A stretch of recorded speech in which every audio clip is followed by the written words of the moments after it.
You're listening to Simple Roots Radio, and today we're talking all about brain health, and maybe even how to get over brain fog. Welcome to Simple Roots Radio with Alexa Schirm. Alexa believes that simplicity in life is the key to achieving true and lasting health. A nutritionist by trade, Alexa has rebelled against common misconceptions about nutrition and has created a realistic health style that will allow you to live a healthy, satisfied, and more simplistic life. It's raw, it's real, it's unfiltered. It's Simple Roots Radio. And now your host, Alexa Schirm. Welcome back to this podcast. I'm your host, Alexa, and as always, I wanted to remind you that this show is dedicated to simplifying your health, allowing you to live with more purpose, more joy, and ultimately achieve the lasting health you've been looking for. While it seems complex and overwhelming, my passion is to help you break it down into the basics and live a more simplistic and healthy life that you enjoy. And today, we're breaking down brain health and how to prevent and maybe even overcome brain fog, as well as Alzheimer's, depression, and dementia. Today on the show, we have Dr. Stephen Masley, who just released the book, The Better Brain Solution. And today on the show, I'm going to be asking Dr. Masley about preventing dementia and Alzheimer's, what his 5-step plan is, and one of the most important components that we could all be doing today. So you're going to want to stick around for that. But I do want to forewarn you, we had some major sound quality issues on this show.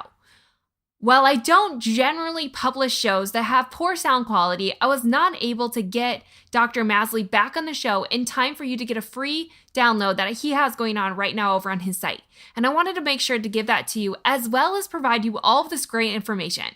So just know, you've been warned. The sound quality is poor. It really picks up halfway through the end of the show. I am deeply sorry that this happened, but again, I didn't want to prevent you from hearing this great information, so I decided that I was just going to post it anyways.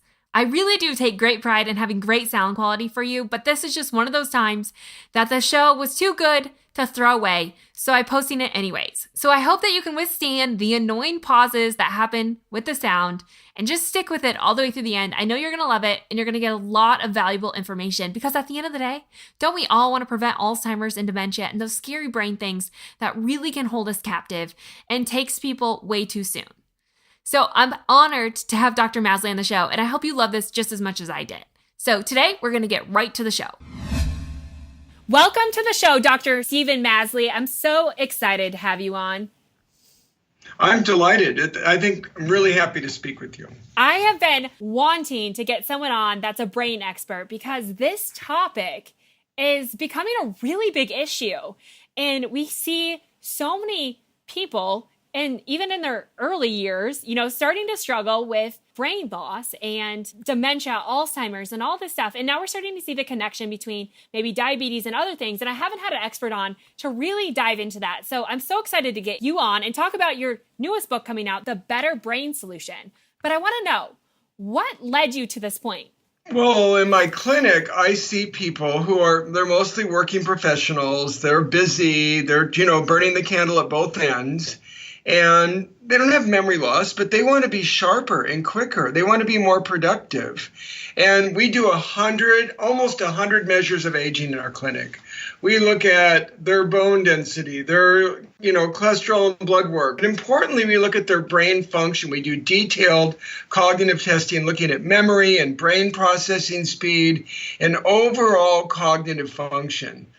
And having done 1,000 evaluations, we've actually been able to publish data on what lifestyle factors predict if your brain's spinning faster or if it's sluggish and slow.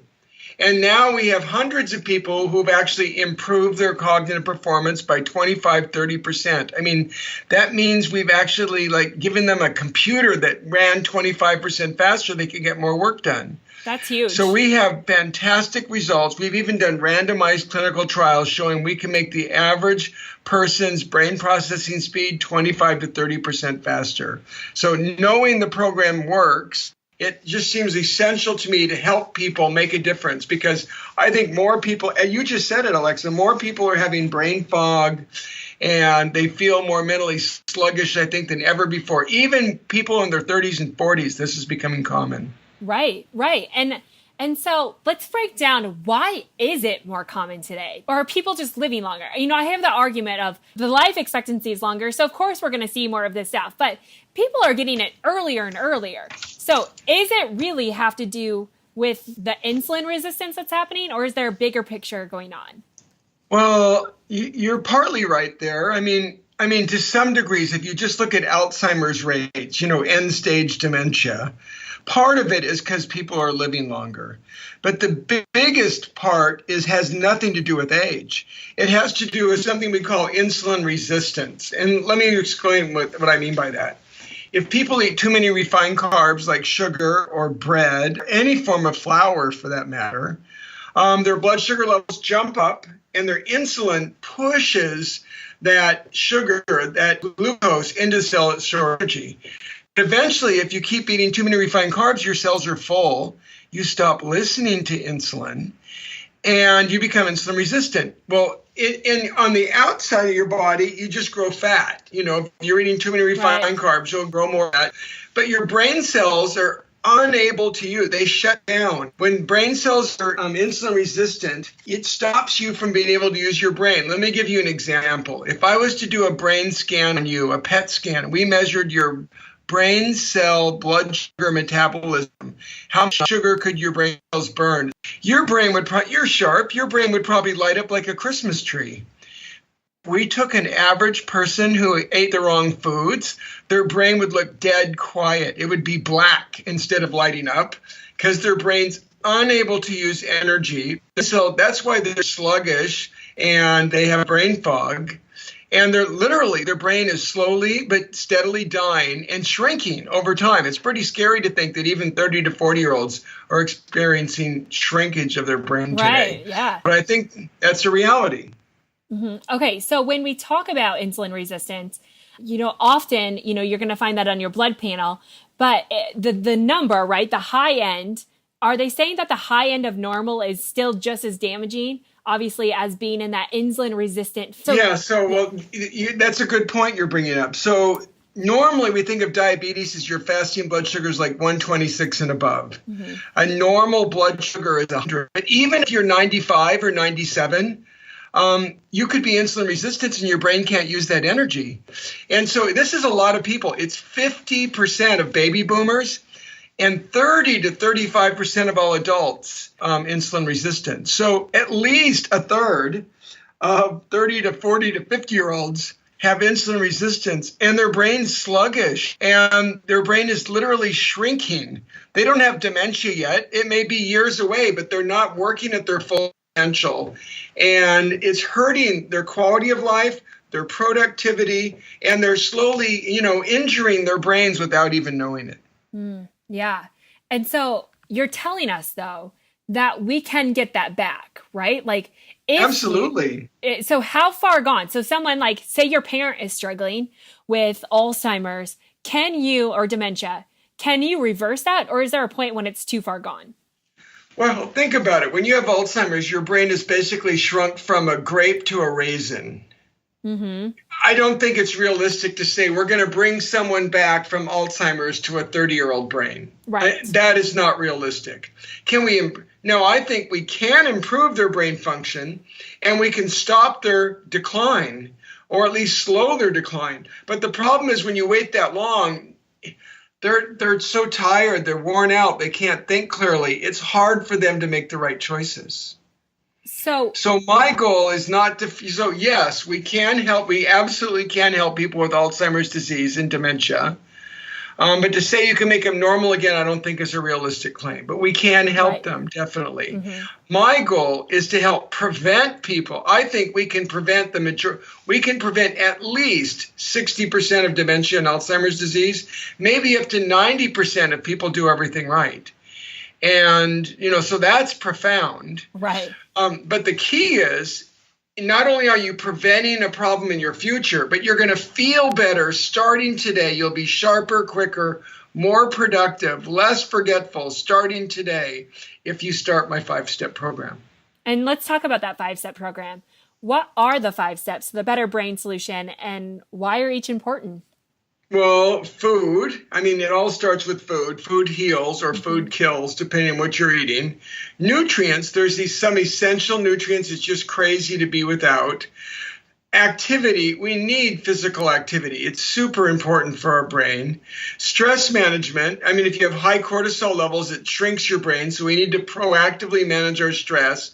And the fifth is there's some specific brain toxins that can injure your brain, and it's pretty easy to avoid them. Right. And those are the 5 steps. And now an important point is you could do one of them and get a little benefit, but if you put all 5 together, you get a dramatic synergistic benefit. It's much more powerful to add all of the steps than just to do one at a time.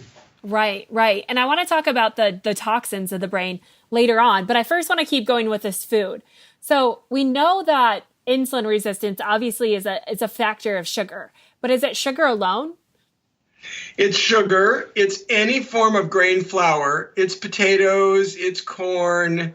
It's rice. All the foods with a high glycemic index. So in the Better Brain Solution, I really try to focus on what foods are, delicious and really good for your brain. You should eat them more often, and they have a low glycemic load. They don't raise your blood sugar level very much. There's medium glycemic, and that would be all the clean proteins, all the vegetables except a potato, all the fruits except a banana. All of them have a low glycemic load. The mediums ones are like tortillas, corn tortillas, whole grain pasta, a sweet potato, and the high ones, I mean, there's some not surprising, them things that aren't surprising, like a bagel or donut or a soda, right, or a cookie. I mean, no one's surprised that those have a high sugar load. But some people are surprised to hear that, like mashed potatoes are super high. So is a baked potato. That whole wheat bread is very high glycemic load, sugar load. That granola as a cereal is very high. In fact, almost all the cereals except for oatmeal, like steel cut oatmeal, all the cereals are very high glycemic load. So, for years, people were eating like cereal for breakfast and whole wheat bread for lunch and pasta and rice and potato for dinner with a starch. And all of those have a high glycemic load. So no wonder the whole population is, becoming diabetic, insulin resistant, and losing their memory. Right. No kidding. So what is the percentage? I mean, everyone's kind of like in these macronutrient phases where we went from really high carb and low fat. Now it's kind of like high protein, high fat, low carb. Do you have a percentage, or is it not that simple? Well, I would actually make it easier than that. So we had these high fat, low fat diet, right? And I think low fat is definitely out. But you don't have to be low carb, because berries and cherries are all mostly carbs, and beans are mostly carbs, and all the vegetables are mostly carbs. We're not saying cut those out. So there's smart carbs, there's smart protein, and there's smart fat.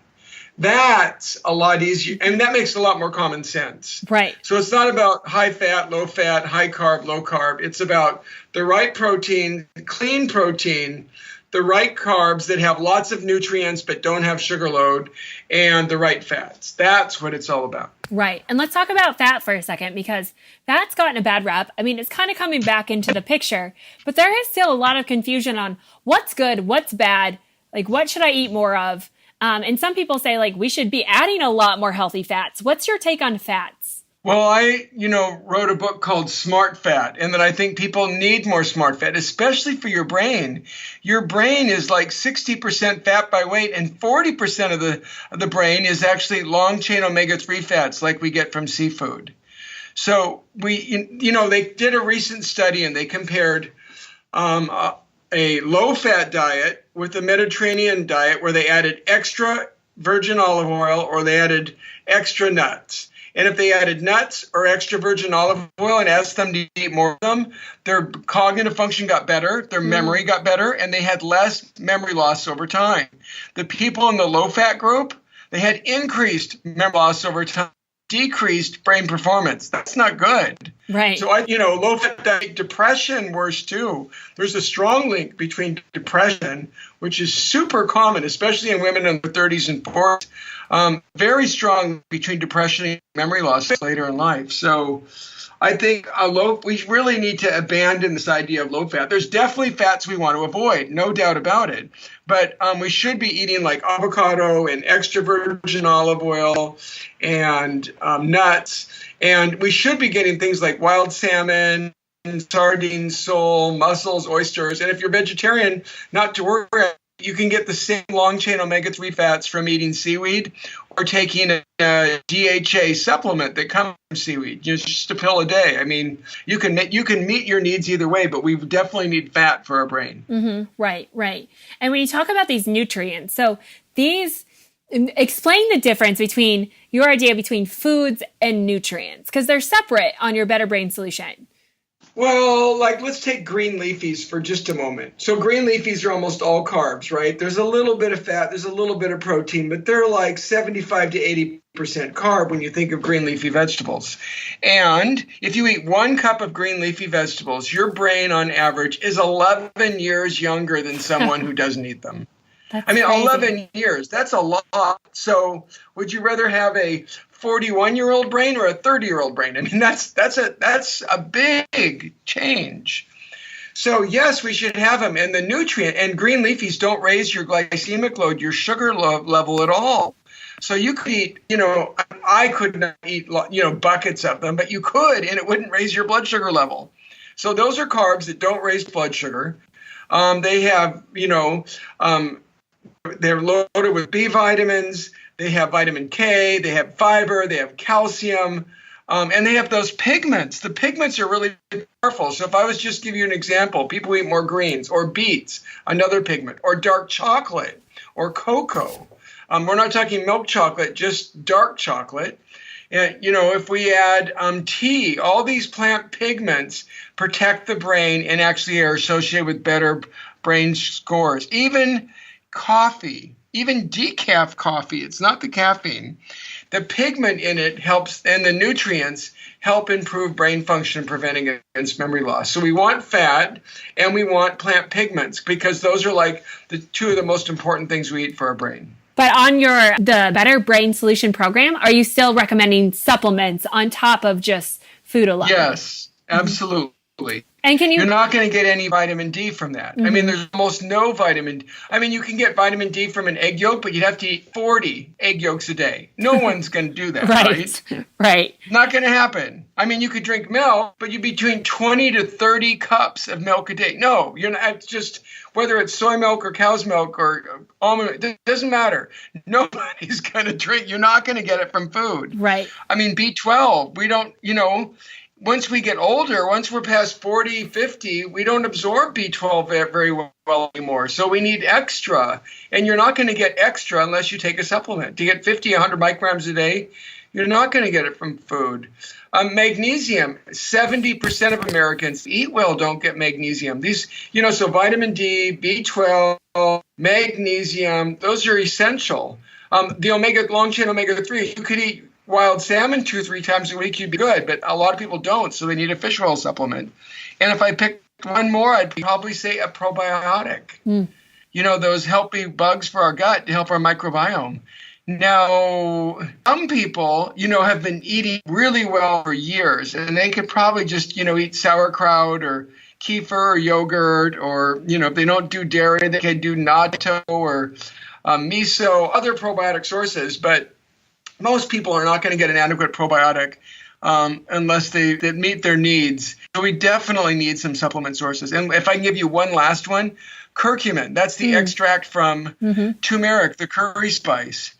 You'd have to eat 3 heaping tablespoons a day of turmeric to get what you'd get from one little pill.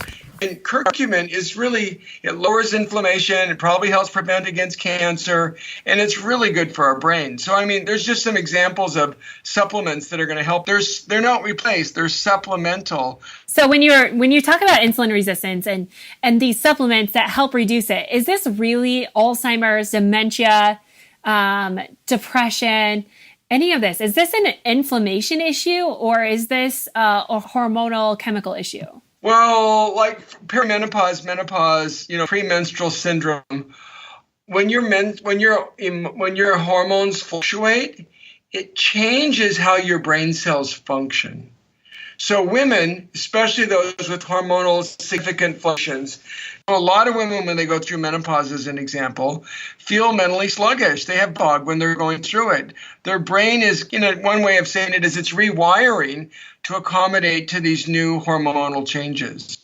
And you have some decreased velocity, reaction time, speed, processing speed. And I see that by measuring processing speed commonly, that I've been following a woman for years. When she goes through perimenopause, menopause, we actually see a drop in her brain processing speed. And you can overcome that. And, so they're more susceptible to, a bad diet, and they're more susceptible to insomnia, not sleeping, and they have more brain fog because of it. They can still overcome it. I actually think women with hormone fluctuation benefit more from the Better Brain solution than a woman does who's 60, perhaps, or a guy because he doesn't have much hormone fluctuation. Right. That makes sense. So when that strikes, I guess what I'm asking, does this solution work across the board, no matter what life stage you're in? Oh, yes. It will help kids. Mm-hmm. If you got children, if they eat this way, they're going to be sharper in school. Absolutely. Young adults, they're going to be more productive, mentally sharper, and get more work done. Older in life, it's going to help stop cognitive decline, improve your brain function, and help prevent memory loss. So no matter what your age, I would say, basically, if you have a brain, you're going to benefit from the Better Brain Solution program. Okay. Before we get into the toxins, what are some realistic solutions to adding some of these tips into your daily life, food-wise?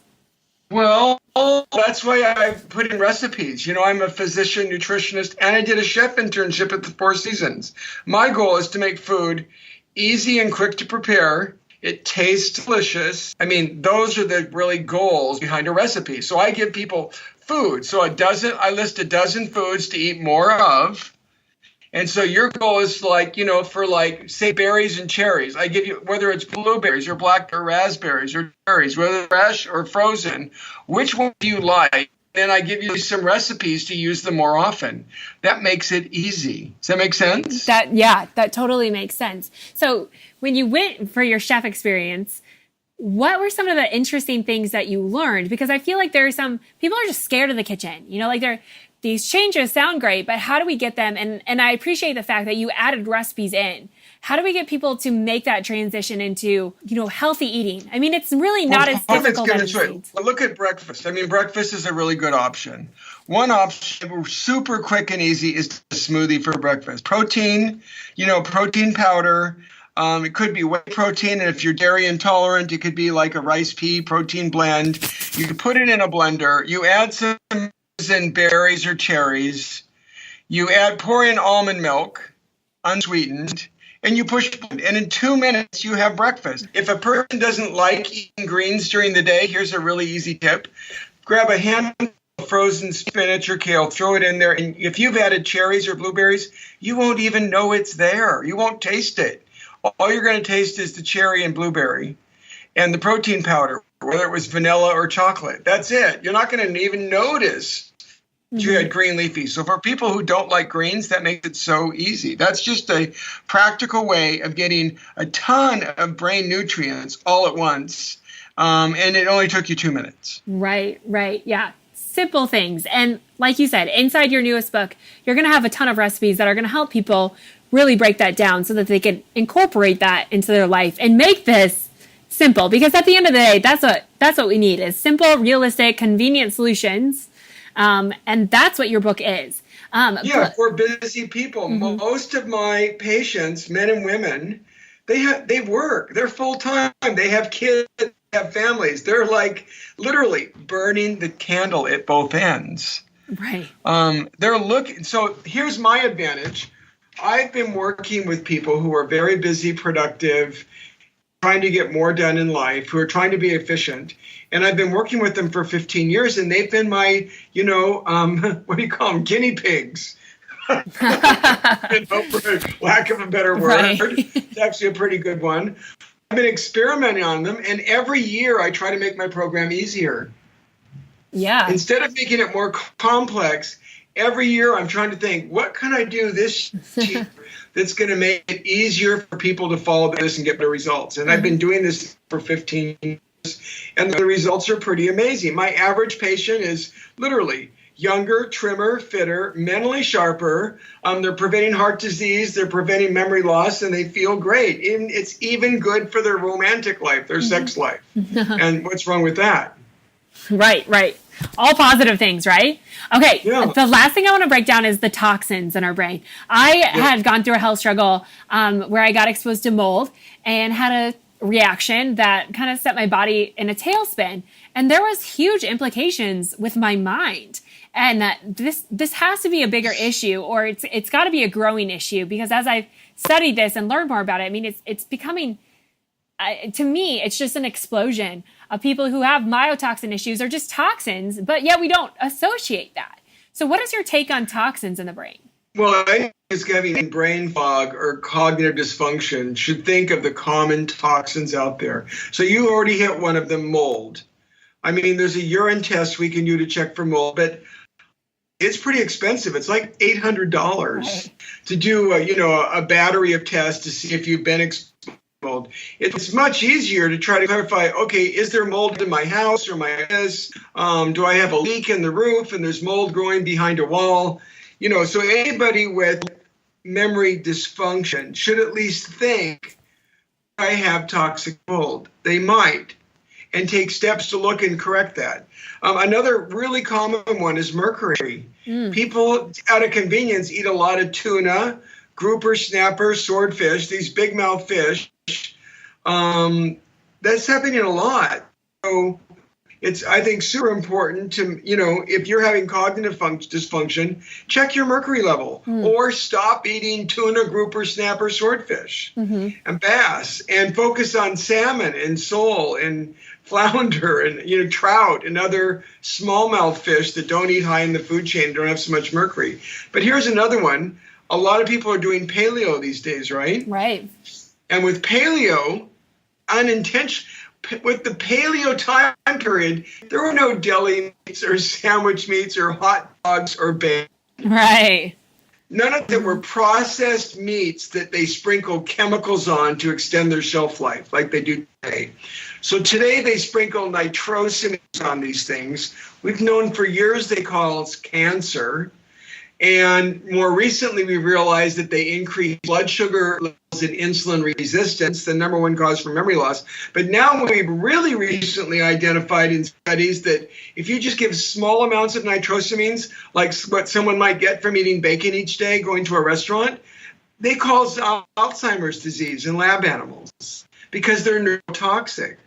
Yeah. So nitrosamines are used by a lot of people, not knowing that these are literally cancer-causing, Alzheimer-causing brain toxins.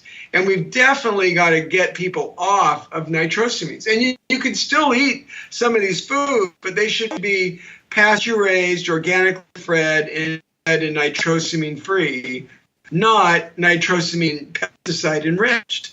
It's really giving up on eating anything that comes from a feedlot, especially if it's processed and it's been treated with all chemicals. Mm-hmm. So when you have toxins like this, I mean, this is a big issue, and it's not always easy to get rid of them.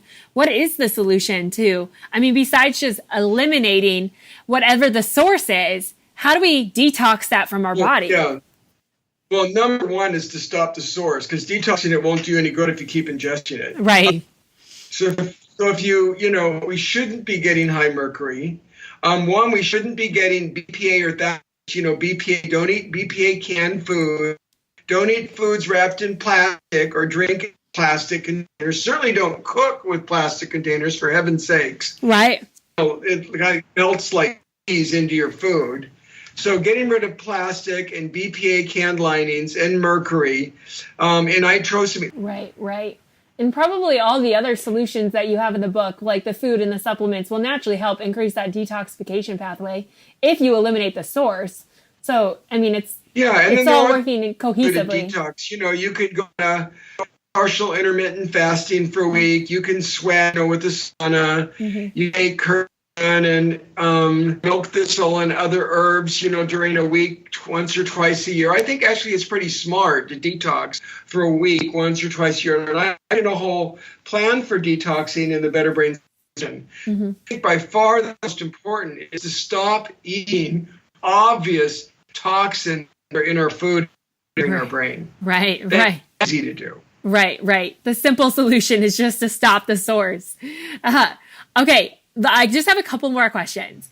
What is your story with this? I don't know that you've had significant brain issues, but going through your own program, you've probably seen some kind of results. What is your own story with it? Well, for myself, I've just noticed I'm so much more productive. I mean, I still have patients I write blogs, I write books, have a wife, I have kids. I'm busy, and I probably could only do half of what I do if I didn't follow myself. So it really makes me more productive. But on a personal level, my mother-in-law just recently died of Alzheimer's. So if anybody has seen how painful it is, this disease is awful. It's not just that you lose your memory and you even know who kids are anymore. It's much worse than that. You become a burden on the love. And I mean, my son-in-law feel like they lucked out and they won the mother-in-law lottery, but I feel like I was one. And so I had an awesome mother-in-law, but I mean, in the end, she just burned out her family. Her husband died. My wonderful stepfather, I had a wonderful aunt father-in-law, but he died taking care at the end. He killed himself. I mean, he worked himself 24/7 for her, and he was just, that's it, I'm done. And he was dead within a couple months. I mean, so it's awful what this does to people. So on a personal level, I really like being double productive. Who wouldn't like to be sharper, quicker, more productive? Right. But on the other hand, I've seen how awful memory loss is, and I don't want that to happen to anyone. Right. It is such an awful thing for everyone involved. But I like the fact that also you talk about stress, because I feel like when people go to the doctor or they have a complication or they're working on prevention, we hear so much about just diet and exercise, which are extremely important. I'm not trying to diminish that, but the component of stress is almost something that diet and exercise can't fight against. What is that? Well, they can't. I always give the analogy of like there's a ladder with 4 pillars on it, and if you're 20 feet up in the air, which of the 4 pillars are you okay if they cut it out? None. I mean, you're going to fall. And that's how, you could eat well and exercise, but if you're totally stressed out, when you're stressed out and you're not managing it, then your cortisol goes high. And cortisol you lose bone mass, you lose muscle mass, it raises blood sugar, especially you grow that tire around your waistline. Your blood pressure goes up, and your brain literally shrinks with high cortisol levels. Especially it shrinks the hippocampus, the memory center. So we've got to proactively manage stress. I mean, my favorite top 3 things for stress management would be get a good workout, burn off when you burn off, calories. Number 2, get a good night's sleep so you're rested. And number 3 is take 10 minutes for meditation a day. Proactively learn how to be calm and focused so you keep your cortisol down instead of shooting sky high. Right. It needs to be a natural part of our everyday, like just another practice like exercise that we probably just incorporate into our day. Yeah, I do it right after my workout. I work out, and while I'm stretching, I'll just, back or sit up, and I'll do some breathing for a while. And, it doesn't have to be that long. You can get a great deal of benefit with just 5 to 10 minutes of meditation and gentle, calm breathing. You can even stretch at the same time. It would be another option, do yoga a few times a week. You get a workout and stress management at the same time. I mean, so again, it comes back, how do we make following 5 steps to having a better brain easy? And that's really what the Better Brain Solution is all about. Yeah. I have loved this interview, and I feel like this is something that so many of us are going to find value from, because So many of us struggle with brain fog and energy, and I feel like it's all kind of interconnected. And this could be something great, especially hitting the new year. If you're looking for something that's, a health solution or a way to foster that, the Better Brain solution could be the right step, because this isn't just going to help your brain. This is going to help your overall body. Is that correct? Oh, absolutely. The same program is help people lose weight, have more energy, help prevent artery disease, shrink artery plaque. We measure all those factors at our center. All of those have been published and shown to be true, including better brain. Mm-hmm. Yes. Okay. One last question. What is the best piece of advice you could leave us with? Well, I would try taking the quiz. I mean, we've got a simple quiz, and people can take the quiz and see how are you doing. If you've got some early signs, well, let's do it. It doesn't matter what your score in the end, whether your score is excellent or not so good. No matter what, you can still have a better brain, and you want to find out how you're doing and what can you do. And as a bonus for taking the quiz, it only takes a minute, 60 to 90 seconds, and you can take this quiz. It's easy, it's fun, and it gives you some cool information. As a bonus for doing that, I'll give people my Better Brain solution shopping. What are the 12 foods you should buy when you go to the store? And what are the 12 foods you should avoid to protect brain? And they're both free. There's no cost. So you can get it for free to get started. Yes. I think a lot of people, when they have symptoms, take action and make a change. But with your brain, that means you're waiting for your brain already shrunk. Get started. Don't wait till your brain is shrinking. Take steps today to have a better brain so you're sharper, quicker, more productive, and prevent yourself from having a shrunk brain, for heaven's sakes. Don't wait till you're saying, oh my gosh, I'm in trouble, because then there's no guarantee you're going to get it all back. Such great information. And like Dr. Masley said, there's a free quiz, and I will link that up in the show notes so everyone can go and take it and then get that free grocery list with the 12 foods that we should be eating. And of course, grab his book, because it's a great wealth of information that's not just going to help your brain, but your body in general and in its whole, just to help better nourish everything. Dr. Masley, thank you so much for being here. I really appreciate it. Alex, thank you. This was really fun. I appreciate the questions and allowing me to share this message with your followers.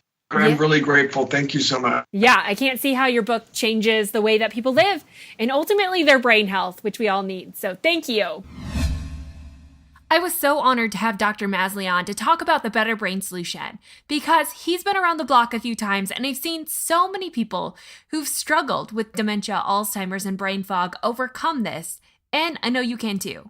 So you're going to want to make sure and check out Dr. Masley's Better Brain Solution book. You can find all the details to that and his free quiz that I mentioned at the beginning of the show and he mentioned toward the end at his website through my show notes at simplerootswellness.com/066. So again, you can find all the information from today's show over on the show notes at simplerootswellness.com/066. And I just wanted to say again, I'm so sorry that the sound quality was so poor in today's episode. I'm so glad that you're still here at the end of the show and you've made it through. Again, we do take great pride in having good sound quality for you, and we hope that this is an issue going forward. But at the same time, I hope you found value in the show and you understood why I wasn't willing to throw this one away. Anyways, I just had a few quick announcements before I let you go. Last week, I had promised that this week's episode was going to be all about planning for the new year. I decided to put that off until the first of the year. So the first podcast of the new year is actually going to have a new introduction, as well as be a show all about planning for the new year and looking ahead, because we have a very special project that we're releasing at the beginning of the new year, and it's free, and we hope you join in. So make sure you're on my mailing list. You can sign up to get on my email list at simplerootswellness.com or through the show notes, and stay up to date on all the latest offerings that we have. Again, this new project coming into the new year is going to be completely free, and you'll be getting all the details in the weeks ahead. So I hope you join me, you'll stay tuned, and that you'll have a great rest of this year and a very Merry Christmas. And remember, next year in week 1, we're going to be releasing a brand new podcast all about planning for the new year, creating goals and values based on you what that looks like and how you can actually achieve them. I'm so excited to move forward, and I hope you are as well. We have so many great things planned, so I want you to stay tuned. Head back on over here, and in the meantime, don't forget to leave a rating and review. Remember, these ratings and reviews aren't just for my benefit, but they actually help the show to be findable and visible by other people who wouldn't otherwise hear about Simple Roots Radio. They literally mean the world to me and help make the show go round. So if you haven't left a rating and review, just head on over to simplerootswellness.com/review and leave an honest rating and review. And know that I read every single one, and I form the show around what you'd like to see. So make sure you head on over there and do that, and stay tuned for the new episode in the new year with a new intro. Can't wait to see you. In the meantime, have a great few weeks.